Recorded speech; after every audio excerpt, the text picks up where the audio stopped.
Morning. Did you hear about what's going on at the gas station? What's that? Sorry, but our gas pumps are dry. I'm waiting on the fuel truck to show up. Something new every day.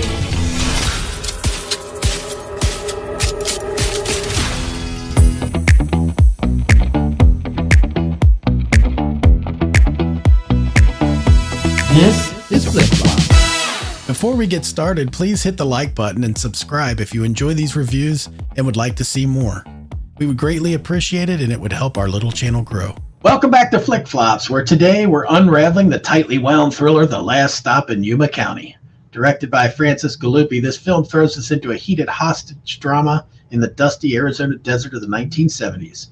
Starring Jim Cummings and Jocelin Donahue, will this pressure cooker of a film explode into cinematic brilliance, or does it fizzle out like a fart in a windstorm? Find out on this episode of Flick Flops. That's pretty good. I like that. I always like a good fart reference, Gary. A good way to start off any quality podcast. So well done, sir. And I, it's fun to fart in a windstorm. Well, yeah, exactly. I mean, who hasn't done that twice? So last stop in Yuma County, which I keep always want to say last train, and I have to stop thinking that when I say this, but this will be the only time we talk about it, so it doesn't really matter. I don't know why I just said all that. Ready, set, edit. Sorry. So quickly, we're going to change things just slightly. We're just going to give you the Rotten Tomatoes score on this thing. We're not going to give you all this background stuff because I don't think anybody really cares, Gary. Can they hear me if I whisper? Anyway. Just because you said it doesn't mean I won't edit. Boom. He's a poet and did it all. Okay. Okay. Now we're off the rails. And nothing so far has anything to do with the movie.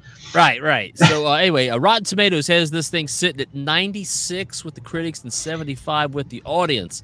That is a fresh movie. That is very good.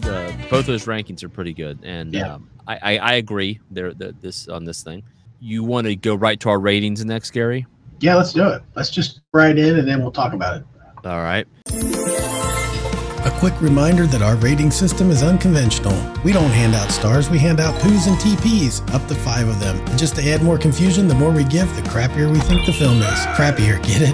Yeah, it's dumb, but that's the way we do it. You want me to go first? Go for it. Gary, I gave this thing 2. I was waiting for a drop. How about my cool graphic? 2 poops, Gary. I gave it 2. What say you, sir? I say 1 TP. Oh, 1 TP. Yeah. Again, this is I probably would have gone 1, but I could see people in my life that I know would look at this movie and go, "This is dumb," and they wouldn't stick with it.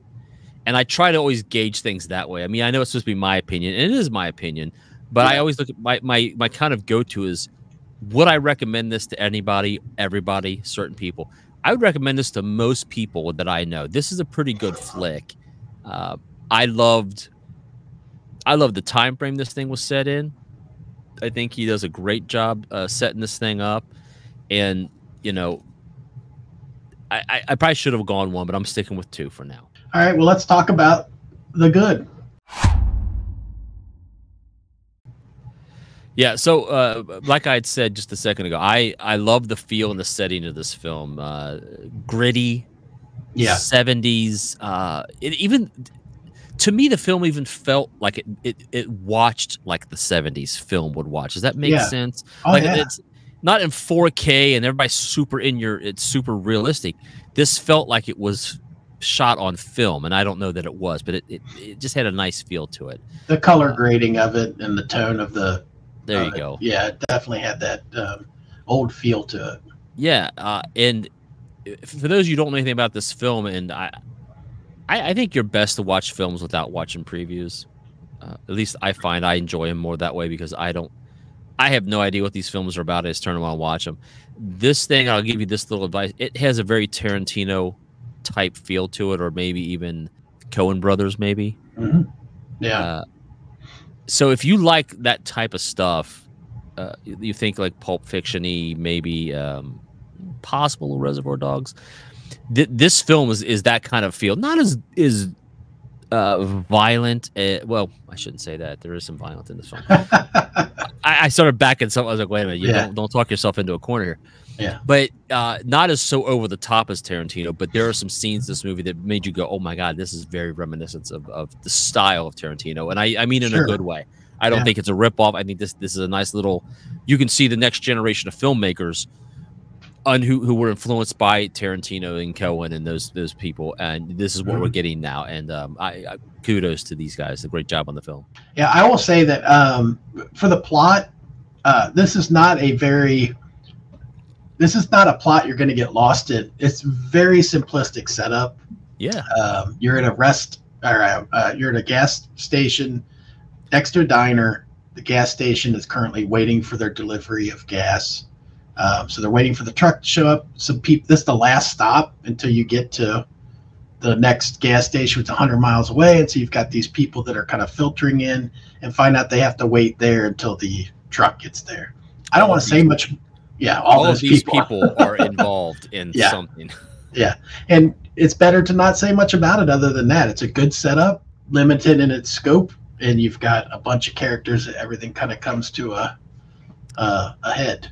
A nice little crescendo, and there is a which we didn't talk about yet. There is a moral dilemma for one of the yeah that you almost. I mean, I found myself going, "What would I do in this situation?" Yeah, I don't know if I would have. There's a devil on my shoulder saying, "Yeah, you would have done the same thing," but there's also the part of me that's like, "I don't know. I don't know if I could have done that." But anyway, I enjoyed that. For me, I thought there was definitely you could follow along for a little bit, and you kind of were like, I'd probably do that. Yeah, I'd probably make that decision because you start weighing your options. We're being vague on purpose here. Yeah, it's hard. But there's definitely one spot that I was like, I'm pretty sure I'd make a different decision right here. yeah, exactly. But you're dealing with a character that is just caught up in what's going on, and they make some questionable choices. So. I mean, just absolute circumstance. This guy just happened to be in a place where he shouldn't have been, and one thing leads to another, and decisions get made. Yeah. So anyway, I don't have a whole lot to say. I don't want to give anything away. I want you to go watch this film. I'm saying, all the people that are watching this, if you haven't seen this movie, go watch it. It's a good movie. You'll be happy, and it's definitely not a flop in our opinion. This is a total. Is there anything bad to discuss with it?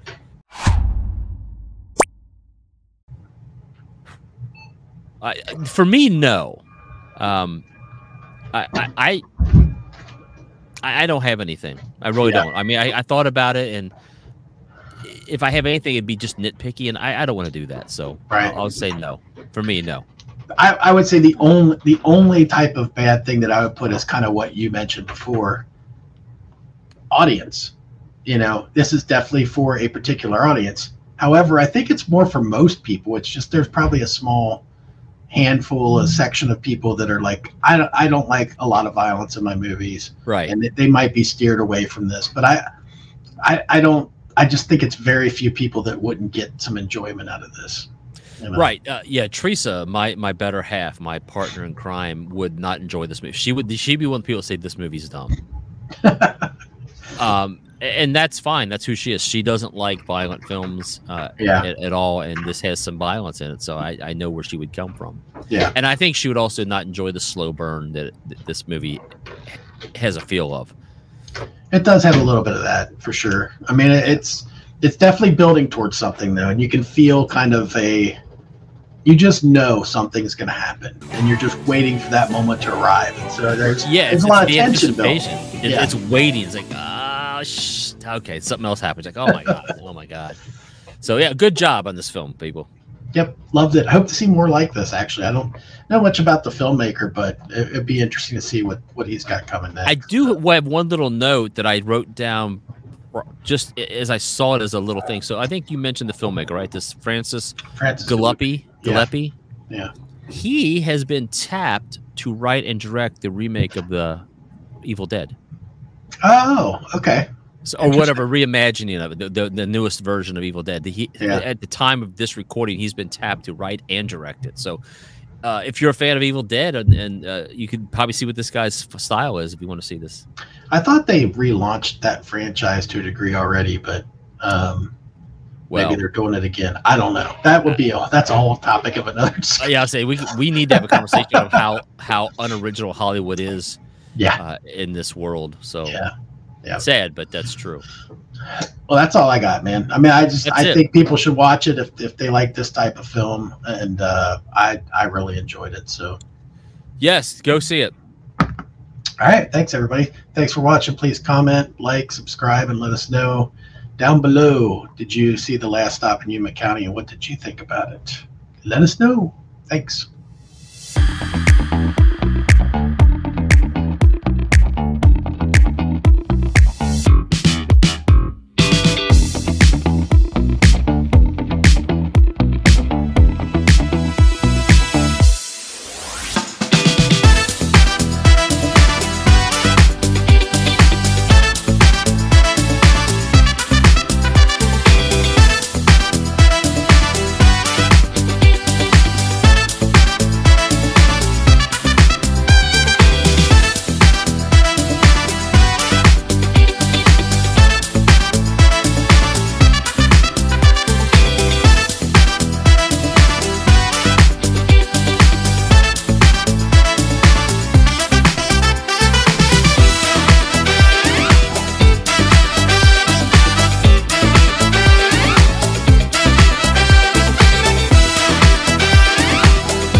This has been a Touch of Madness production, brought to you by the creative minds at Tommy Twins Media.